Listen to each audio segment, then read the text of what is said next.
It's another beautiful day in southwest Trinidad, and today we are doing a video on how we set up a scaffold to sentry an agouti. Stay tuned for this adventure. Right folks, so we going to set up a scaffold in the bush, right? So I'm going to show you guys how we set up a scaffold for sentrying agouti. Alright, so now we got a spot here, right? So we're looking at, we have a V here already. See the V? Right, put the part, this part in the V here. This next part here. Right? Just want to make sure it's level. Right?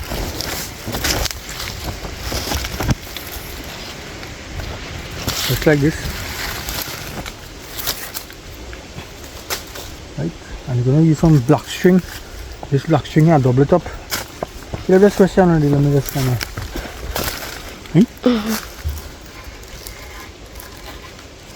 Good? Yeah.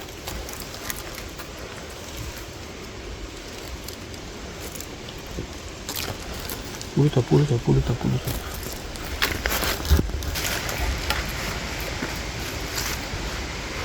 Put some lashing in there.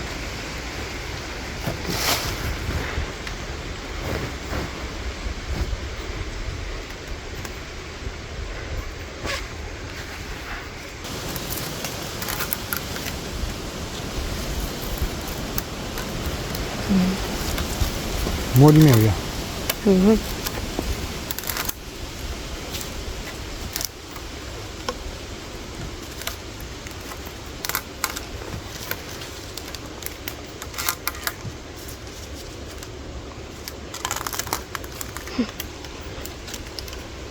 Good?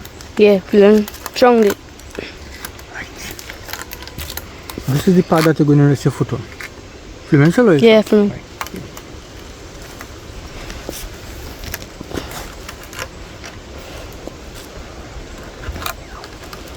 Cutlass. Yeah.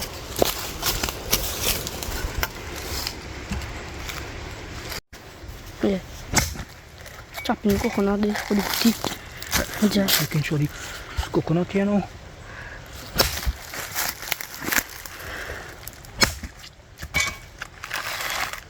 That nice and easy. Right.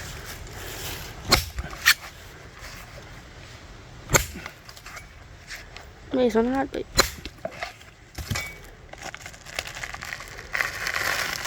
sometimes it will always come out as you want it.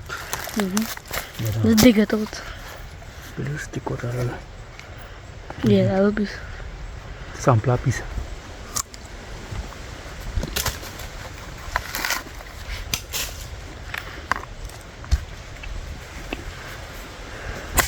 Yeah. Right, so we have some bamboo sticks here. I'm gonna make sure that The peg it down.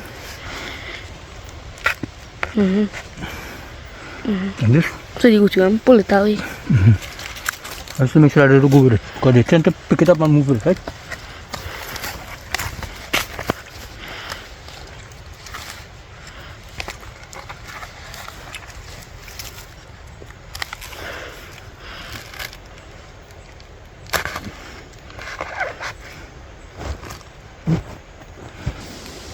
Right folks, so this is the setup. Here, fresh coconut. As you can see, you have some pawpaw here as well. And the scaffold right here. Now this is the part that we're going to be putting the foot, right? Right son? Yeah. Right. So this is the part that we're going to be putting our foot here. And the hammock now will go to the higher part up here. Alright? But we're not going to break the hammock this time. But Make sure they feed it too. yeah, you want to make sure that they feed in food. So the food is about, I would say about maybe about 35 feet, 40 feet away, right? Right over there.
So if you look carefully, there's also a piece of wood that I put about the level where I will be resting the weapon so that I will get a steady shot.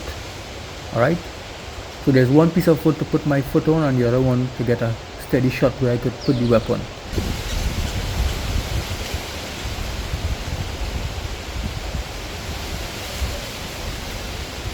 So folks, after I loaded my air rifle with a pellet, I would have sit quietly on the tree, been very observant and cognizant of what is happening around me,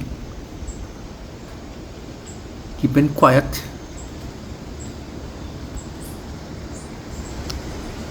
because these agouti, they can disperse with the slightest sound, even of a twig breaking. So you have to be so quiet, and their sense of hearing is very acute. Alright, so after positioning myself and waited, which is what we normally do, trying to stay camouflaged behind this little tree here, I heard something moving through the dry twigs. So I just waited quietly. At first I thought it was some kind of cat, but after I got a good visual of the animal, it turned out to be that of what we call a crab-eating raccoon. Now, in our part here in southwest Trinidad, they are quite common. Their main diet includes crab, oysters, clams. They will also feed on things like fruits. I'm guessing that the pawpaw that I put, it would have attracted this female. I averaged her to have maybe about 40 pounds. She was quite huge, and it was my second time encountering one in the wild. First time I saw one was in a tree with 3 cubs,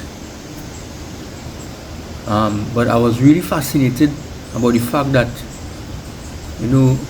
having been so close up with it, and it seemed to be undisturbed. So I was really fascinated for this opportunity to get to film this magnificent specimen here. I was really amazed to see her just in her natural habitat. So I was just there sitting quietly and just observing her for as long as I could, and for me it was really a pleasure to film her. Now their main diet really are crabs. In our part we have a lot of wetlands. In Trinidad they are known locally as mangrove dog or swamp dog, as it closely resembles that of our local dogs. They are nocturnal animals with sharp senses, but during the day their eyesight is limited. So I guess with little camouflage offered by the tree, she was unable to see me. In Trinidad and Tobago, crab-eating raccoons are protected under the Conservation of Wildlife Act. It is illegal to keep, capture and sell raccoons in Trinidad without a state permit. Anyone found in possession of this animal is liable to a fine of $5,000.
So shortly after the raccoon, a red-tailed squirrel, which is native to South and Central America, including Trinidad and Tobago, and quite common here in southwest Trinidad, showed up at the food. If you look carefully, you would see him sitting atop the open coconut, having his fair share, gnawing on that coconut there. They are considered a pest in our part because of the fact that they cut open coconuts with their razor sharp teeth. I guess every animal in this forest has a pecking order in terms of feeding.